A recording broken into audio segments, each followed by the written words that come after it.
lot of questions on the back of last week's show. The first one is an email from Evelyn.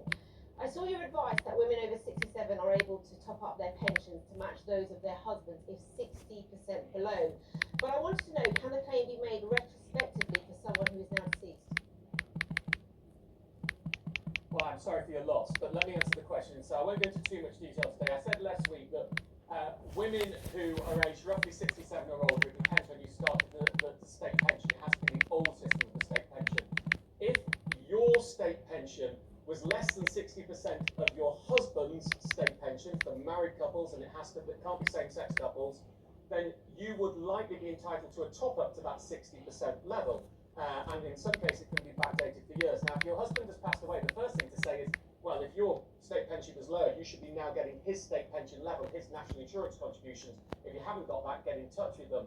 You might be entitled to back claim. It just depends when he hit his state pension year. If it was after 2008, when your top-up should have been automatic, then you can probably back claim that. If it was beforehand, then it's much more difficult. You can only go back a year, so unless he passed away in the last year or so, you won't be entitled to money. It's a complex subject. Do some more reading on it. But in a nutshell, yes, the fact your husband has passed away doesn't mean that you're not entitled to anything on the back end. Okay, well, I've got this lovely email from Mary about moving energy suppliers. You'll be happy with this. I switched my elderly mother from EDF to EDF and saved £333 per year. Oh, lovely. And look, I talked about this last week. It's a no-brainer and it's still available. EDF customers, if you're on its standard tariff, which most of you are, there's a deal that's about 320 quid a year cheaper, only available by comparison sites. You can't go direct. That number's for people on typical use. It's still EDF, so same gas, same electricity, same safety, same customer service. The only thing that's different is the price. 300 quid a year cheaper. No-brainer. So get yourself on a comparison site and shift to that tariff. You're on a standard tariff with EDF. Huge savings. That's millions of people eligible for that. Just burning money if you don't. Yes.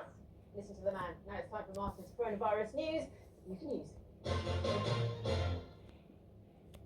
Indeed. Right.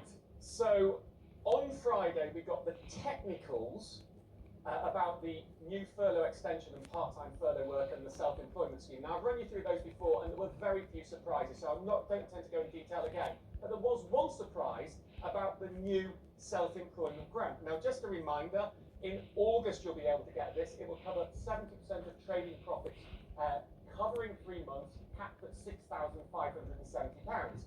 But here's the slightly strange bit. In the terms, it says you're going to have to confirm and declare that your business has been adversely affected by coronavirus on or after the 14th of July. So why do I find that strange?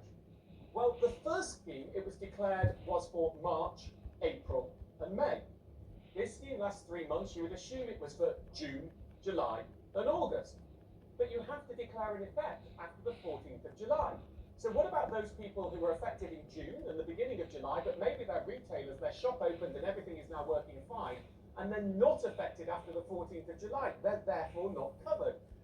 So I spoke to HMRC about this, and they said, well, they're eligible. If you're affected in June, you're eligible for the first grant if you just declare that before the 13th of July. So the first 3-month grant seems to cover 4.5 months. We don't know when this one will end. It's just all a bit higgledy-piggledy. That is the rule, but it doesn't seem to make sense to me. And of course, for those people who are going, well, I wasn't eligible for the first grant, maybe because you're a new starter, self-employed, I'm afraid the eligibility rules are the same, so you won't be eligible for this one either. Let's move on to the next thing. Okay, just a quick one. If you have items that you bought in a store before lockdown, well, they extended your return rights, but now shops are back open. They're closing them down again perfectly legitimately and generously. For example, John Lewis is saying you've got 35 days from when the store opened to return those items that you bought just before lockdown. Now, this one's interesting. Student finance application deadline has been extended to the 30th of June in England and Wales. That's a fact, but there's something I wanted to tell you underneath that. Look. She's done it. The amount of maintenance loan a student gets depends on their family income, and that is means tested. Yeah, I will do. Completely agree. And bizarrely, when you fill in the form for the 2021 academic year, all students, new and continuing students, this is based on the 2018-19 tax year, so 2 years before. Now, of course, this year, many of you will have Should I seen put it on? substantial Yeah, you income can do it, drops, I'm babe. afraid. And that's really difficult. So, if that's been over 15% a year, say you've lost your job or a big cut in income, then you are allowed to ask for it to be assessed based on the current year's income. That's even if you've already filled in the form. And of course, because you are being assessed for lower income, it means your student offspring is likely to get a bigger loan or grant, which is important. And then, just to finish off, a quick one here. I want you it's to on check the table. the date on your photo card driving licenses. Licenses last for a long time, but the photo is only valid for 10 years. And 2.3 million of them are out of date. Now, you check by going to the 4B number. This one here ends May 2020, so this is out of date. Go check yours in the address when you come later. The 4B number. Of course, this is my driving license. I do live at 1 Sammy Sabre Street, London, and I was born in 1999. Heckled by my own wife in my house. Thanks very much, son. I'm through now. Where is it going? Right, look. Here's the key. If your photo card lapses between the 1st of February and the 31st of August, then they're automatically adding 7 months, so you don't need to renew. If it lapses before then, when you check and find out, I get on and renew it, because if you get stopped by the police while driving, it can be a problem, and if you don't then reply to them enough times, you can be fined up to £1,000 for doing so. So that's my news for you to start. Now, Martin, I know you just mentioned self-employed grant scheme, so I want to read out this tweet to you from Dave. He says, I'm self-employed and was eligible for the first grant. I'm hoping to be back working in July, but on a part-time basis, maybe 2 to 3 days a week. Will I still be eligible for the second grant? There's so many differences now. I'm going to have that bag. Alright, babe. Well, look, the key fact is, are you able, hand on heart, to declare your business has been impacted by coronavirus after the 14th of July? If you used to work full-time, but you only have part-time work available because of everything that's happened, then I think you could absolutely sign that declaration, in all honesty. I'm actually doing some work at the moment, trying to look at all the different criteria, and I'll try and bring you some more on that next week. But in your circumstance, it certainly sounds like to me you could declare that without a problem. Okay, let's bring Charlotte on. You're on video call. Hi, Charlotte, how are you? Hi, I'm good, thanks. How are you? Yeah, great. What's your question? Yeah, I paid £350 for my son to go on a school trip with a well-known school holiday provider. They have said that they are keeping £110 of that as a deposit, as the school have cancelled and not them. They won't discuss it with me. They say the booking is with the school. Legally, where do I stand when they've got my money, and can I get it back? Who did you pay? The school.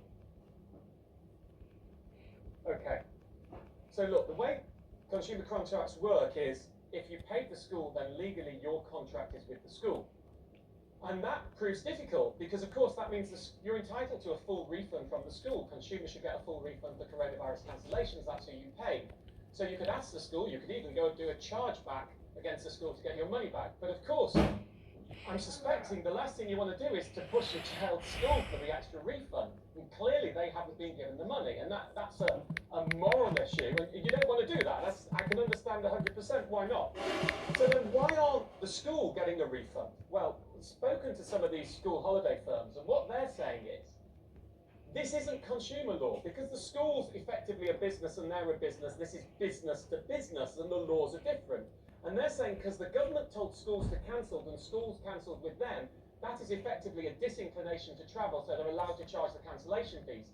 You asked me for the legal issue. The problem is, I don't believe this has been tested, so nobody really knows. And what we need to happen is schools need to go and get legal advice, and I would suggest they group together and collectively take on some legal advice to find out what their right is. The school has to get the money back. I mean, you could go and get a full refund off the school by doing a chargeback on the